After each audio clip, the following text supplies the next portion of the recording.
llegamos finalmente a ese bloque que estaban todos esperando, las selecciones que sí que tienen una posibilidad real de ganar el Mundial y que son favoritas con bastantes papeletas para poder hacerlo. Empezamos con Inglaterra. La verdad que Inglaterra tiene un equipo de ensueño. No puedo decir nada diferente. Ahora bien, empezando ya fuerte con Inglaterra, tiene un grupo bastante delicado. Tiene un grupo muy complicado. Yo sé que parece que estas selecciones, por el plantel que tienen, las estrellas que tienen, lo que valen, ¿no? Si consideramos el valor monetario de la plantilla en particular, deberían prácticamente pasar por encima de estos equipos sin ningún tipo de problema. Pero sabemos que el fútbol no es así. Gracias a Dios que el fútbol no es así. Eso es lo que nos entretiene. Así que no es tan nada fácil su grupo. Croacia, Ghana y Panamá. Y en la selección panameña no creo que tenga algo para decir en este grupo. No es una selección para poder menospreciar en ningún sentido. Ghana, un combinado muy difícil de derrotar, muy áspero, muy físico, de verdad. Sabemos que cada vez que se presentan en un mundial lo hacen bien. Tratan de por lo menos competir y no hacen papelones. La verdad es que no lo hacen y Croacia sabemos lo bien que ha rendido en los últimos mundiales. Si bien está justamente transicionando ya por ese cambio de generación que está dejando atrás su generación dorada de jugadores, igualmente tienen buenos jugadores en las mejores ligas del mundo y Croacia es un rival muy difícil, sobre todo para esta selección inglesa, y aún a mí, si bien de la mano de Thomas Tuchel están jugando mejor, no me termina de convencer. Quizás sí que lo han hecho bastante bien y yo estoy más escéptico de lo que puedan llegar a ser porque Inglaterra nos ha decepcionado muchísimo en muchas ediciones de los mundiales, teniendo de las mejores plantillas de la competición siempre. Entonces esa variante, esa variable que existe con respecto a Inglaterra siempre, esa narrativa que existe alrededor de ellos, como que les perjudica un poco para que podamos realmente llegar a creer en ellos. Pero bueno, la verdad es que posibilidades sí que tiene y eso va de la mano, por supuesto, del buen fútbol que están desempeñando últimamente y de las grandes figuras que cuentan a disposición. Hablando un poco ya más en profundidad acerca de la selección inglesa, Harry Kane, qué hablar de Harry Kane, pero qué espectáculo de jugador, de verdad, qué temporada está haciendo y la verdad que es, si no el mejor 9 del mundo, uno de los mejores sin duda. Yo creo que estoy siendo bastante modesto diciendo que no lo es. Podría prestarse para debate, hay personas a las que le podrá gustar más, les podrá gustar menos, pero yo siento que lo que está haciendo Harry Kane simplemente no tiene sentido en ningún ámbito que puedas llegar a considerar. Pienso que no tiene discusión. Y después lo que dispone Inglaterra en sus líneas es realmente asombroso. Si bien su línea de defensores no es tan impresionante como en las filas que van desde el medio campo hacia adelante, sí que tiene muy buenos defensores, más de lo que podrían ustedes imaginar. Stones, Bargueji, Maguire, que a muchos no les gusta, pero sí que rinde bastante bien en la selección. En los laterales cuenta con Trippier, Reece James. La verdad es que otra variante importante. En la portería muchas personas suelen creer que Pickford no es un portero de talla mundial, pero lo cierto es que el Everton ha permanecido en la Barclays Premier League gracias a sus intervenciones continuas durante el desarrollo de las temporadas. Si no hubiese sido por Pickford, no estaríamos hablando de un Everton que permanecería en la primera división del fútbol inglés y que ahora está gozando de un buen presente. No se entendería sin Jordan Pickford, así que es un muy buen portero. Quizás no tiene los focos que necesita para que realmente se pueda hablar lo suficiente de él. Y después, ¿qué decir? Foden, Cole Palmer, Bukayo Saka, lo que dijimos de Harry Kane, tienen una cantidad de variantes. Morgan Rodgers, Marcus Rashford, que también estaba teniendo una muy buena temporada en el Barcelona al comienzo y después se pinchó un poco, pero aún así sigue siendo muy interesante, uno de los mejores mediocampistas del mundo en Declan Rice. Tienen variantes o básicamente profundidad suficiente para poder ingresar con Kobe Mainoo. Elliot Anderson, un jugador impresionante que la ha roto completamente entre esta temporada y la anterior. Bellingham, que no está pasando por su mejor momento, pero aún así estrella mundial. Inglaterra pues llega a esta edición del mundial formando parte del grupo K con Albania, Serbia, Letonia y Andorra. Ganó sus 8 partidos, no empató, no perdió. ¿Qué decir? Marcó 22 goles y no recibió ninguno para un gran total de más 22 y 24 puntos. Es decir, una fase clasificatoria de ensueño, perfecta, 10 de 10 en todo sentido, ni siquiera recibió goles, algo impresionante. Es verdad que su grupo no era del más complicado que puede llegar a ver, pero tenía selecciones interesantes como Albania y Serbia que suelen ser algo competitivas. Tiene un plantel impresionante, tiene una calidad ofensiva impresionante, tiene los mediocampistas creativos, los de destrucción, los organizadores, lo tiene todo. Su fortaleza está en eso, que tiene perfiles para cada posición, lo que necesite, especialistas del tiro libre, todo. Pero el problema de Inglaterra suele ser lo que mencionamos al principio. No es la falta de jugadores, siempre los ha tenido. Es justamente esa gestión emocional, psicológica y táctica en ciertos momentos importantes que parece nublarse todo y no darle lo suficiente a Inglaterra para que puedan avanzar como se supone que tendrían que hacerlo. Tienen un peso histórico muy importante de haber ganado ese mundial en el 66, que fue muy, pero muy polémico, y después haber tenido los jugadores que han tenido a lo largo de su historia y no haber podido levantar la Copa Mundial en otra oportunidad. Eso es algo impresionante. Es algo que realmente nos aqueja a nosotros como aficionados del fútbol porque siempre han tenido de los mejores jugadores. Y una cosa importante es que, por ejemplo, en la Eurocopa pasada estuvimos viendo el plantel que tenía Inglaterra. Es verdad que estaba en ese momento otro entrenador, pero bueno, lo cierto es que con el plantel que tenía Inglaterra hubo partidos que era una decepción total. Llegó a jugar la final de la Eurocopa y eso sí que fue un buen partido contra España. Terminó perdiendo, como nos tiene acostumbrados la selección inglesa, pero la verdad es que el desarrollo de Inglaterra para poder llegar hasta ese punto fue realmente terrible. Fue terrible, metiendo goles de último momento, teniendo que requerir de esas explosiones y arrebatos individuales porque simplemente el funcionamiento colectivo no se daba. Es verdad que Thomas Tuchel está tratando de corregir todo eso, pero necesita más tiempo. No sabemos si va a poder realmente verse eso en el Mundial. En particular sí que tuvo una fase de clasificación impresionante, pero bueno, enfrentar a Albania, Serbia, Letonia y Andorra no es lo mismo que enfrentar a la selección de Ghana, Croacia y a otras selecciones que se puede enfrentar en el camino. Así que si se vuelve demasiado prudente Inglaterra, si trata de jugar muy a lo seguro, si trata de ser muy conservadora, como suele hacerlo, y trata de ser más predecible y no tener una circulación de balón rápida, no aprovechar a sus extremos como debería hacerlo y empieza a ser prácticamente esta selección que trata de controlar el partido, el ritmo y demás, pero que no concreta nada, no es agresiva y después se queda partida a la mitad, como la gran mayoría de selecciones que hacen eso y después a la contra le terminan haciendo mucho daño, pues posiblemente estaríamos hablando de otro fiasco y otra decepción histórica de la selección inglesa que tantas ha tenido y a las que tanto nos tiene acostumbrados, ¿no? Así que bueno, veremos hasta dónde puede llegar Inglaterra. Evidentemente la calidad la tienen y son un equipo impresionante. Ya llegando al final del video, que nos tenemos que despedir evidentemente en algún momento, hablaremos de la selección portuguesa. La selección de Portugal, la cual viene con muchas papeletas para poder considerarla como una de las grandes favoritas. Yo sé que a la gente no le suele llamar tanto la atención o no suelen creer tanto en la selección portuguesa por sus fracasos históricos a lo largo del trayecto de esta competición, pero lo cierto es que Portugal tiene con qué y lo cierto es que cuenta con uno de los planteles más balanceados de toda la competencia. Va a enfrentar en un grupo a la República Democrática del Congo, Uzbekistán y Colombia. Ya mencionamos, creo, en algún momento en el apartado de Colombia que este grupo es un trámite por completo para Portugal y Colombia. La incógnita estará en cuál de los dos va a campeonar en ese enfrentamiento directo que tengan entre ellos, pero el resto son rivales que no tienen nada para decir. Sin querer caer en el menosprecio y en despreciar a un rival en concreto, pero lo cierto es que no tienen calidad suficiente ni Uzbekistán ni en la República del Congo para decir algo a las selecciones de Portugal o de Colombia. Si bien pueden llegar a complicar en algún pasaje del partido, lo cierto es que probablemente vayan a salir a defender y a ser dominados por el rival y a tratar de aprovechar alguna que otra cosa. Y será más de mérito de Portugal, de Portugal o de Colombia si no ganan esos partidos que realmente mérito del rival. Así que es algo para tener en cuenta y que simplemente nos parece que va a suceder. ¿Qué decir de Portugal? Pues es una selección muy, muy sólida. Tiene un planteamiento bastante importante en el sentido de que tiene todas las líneas cubiertas.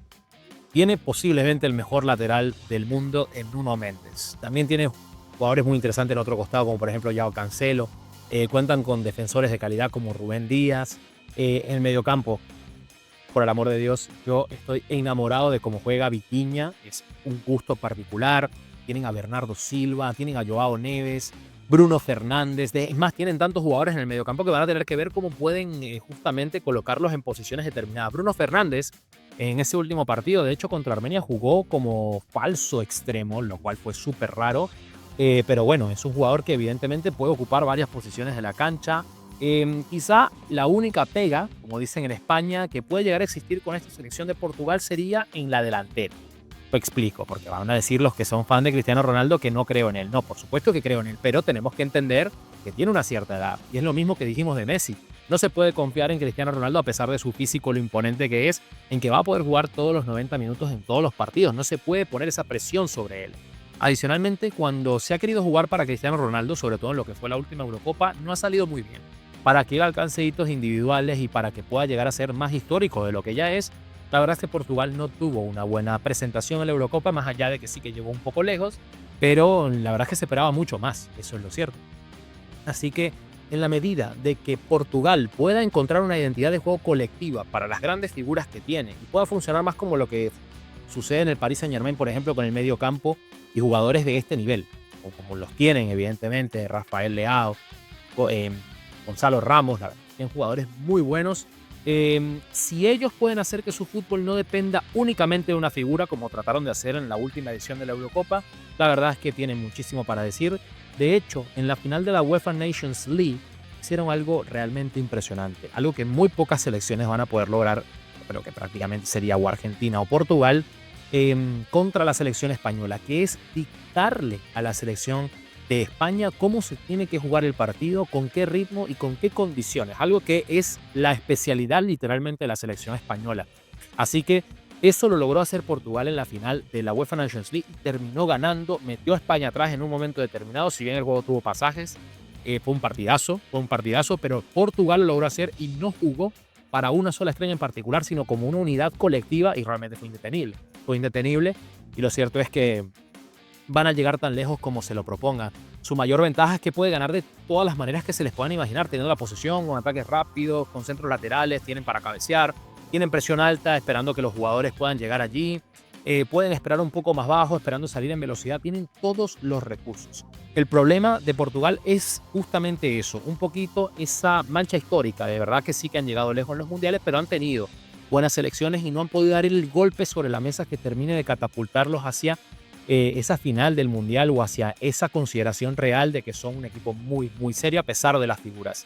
Y otra de sus debilidades es que tienen muchas piezas en muchas posiciones y entonces empiezan a hacer estos juegos. Un poco lo que dijimos con Alemania también. Empiezan a utilizar jugadores fuera de posición, se sienten incómodos durante el trámite del partido, tienen que buscar su lugar. Y lo cierto es que eso no está tan bueno. Colocar a Bruno Fernández como un falso extremo es desperdiciar un poco de lo que te brinda Bruno Fernández, a pesar de que se puede adaptar porque es un jugador brillante, porque es estelar, porque es una figura mundial. Estás perdiendo para lo que mejor sirve Bruno Fernández si no lo colocas en la base de la jugada o al menos de media punta. Así que yo pienso que Portugal lo tiene todo, pero tiene que tratar de no hacer tantos malabares, tratar de no hacer tantos juegos con lo que tiene y muchas veces pues tratar de ir más hacia lo seguro, colocar jugadores en sus posiciones reales y originales en lugar de tratar de meter a todas las estrellas en un once inicial porque sí, tienen que jugar ya. Pienso que tiene la profundidad suficiente como para que puedan jugar todos. Así que dependerá de Portugal qué tan lejos puedan llegar. Es absoluta favorita para nosotros para poder ganar el Mundial. Y eso va de la mano de, por supuesto, todo lo que tienen consigo. Llegamos al final del video y vamos a cubrir a la selección española. La selección española que va a compartir el grupo con la selección de Cabo Verde, de Arabia Saudí y de Uruguay, que no llega bien al Mundial. Eso hay que decirlo. Así que bueno, vamos a estudiar un poco en profundidad qué nos puede ofrecer España en este Mundial y por qué también consideramos que tiene de las mejores papeletas para poder alzarse con el trofeo. Lo cierto es que sí, es una selección muy joven, esa es la realidad con la selección española, es muy joven, pero también tienen experiencia y eso es algo muy bueno para la selección española. Tienen a Rodri, que es un Balón de Oro, en la posición de mediocentro de contención, algo impresionante que todavía no podemos comprender bien. Imagínense lo importante que fue en ese Manchester City que ganó el triplete para que él fuese el Balón de Oro. Imagínense cómo controla el juego. Un solo jugador le indica a todo el equipo rival cómo tiene que jugar, qué ritmo va a llevar y cuánto tiempo va a tener la pelota. Es impresionante, ¿verdad? Rodri es un jugador diferencial en cualquier plantilla. Es verdad que tuvo una lesión muy importante y que está tratando de salir de ese ciclo de lesiones que le tiene mermado físicamente, pero conforme si España puede recuperar la mejor versión de Rodri, el 95% de Rodri, el 90% de Rodri, va a ser muy, muy difícil de derrotar. Eso es lo cierto. A pesar de que esta España no la veo tan fuerte como vi a la España del Eurocopa. Eso sí que puedo decirlo también. Posiblemente España es la selección con mejor control colectivo de todo lo que es el juego en particular, dicta los tiempos del partido, se juegan como quieren, eso es lo cierto, y eso lo hace a través de la posesión de la pelota, lo ha hecho así desde los últimos años, pero también ha aprendido a ser muy vertical y también ha aprendido a ser desequilibrante, que es algo que le faltaba a España y que realmente en caso de tenerlo, pues iba a producir resultados como los que ocurrieron en la Eurocopa, que tuvo un desequilibrio brutal de las manos de Nico Williams y Lamine Yamal en cada uno de los costados, generaba una amplitud impresionante en el campo y el desequilibrio que tenían esos jugadores era prácticamente indetenible para cualquier defensa rival, más el control que tiene España en general, era muy difícil de derrotar, era muy difícil ganarles, era con una completa hazaña.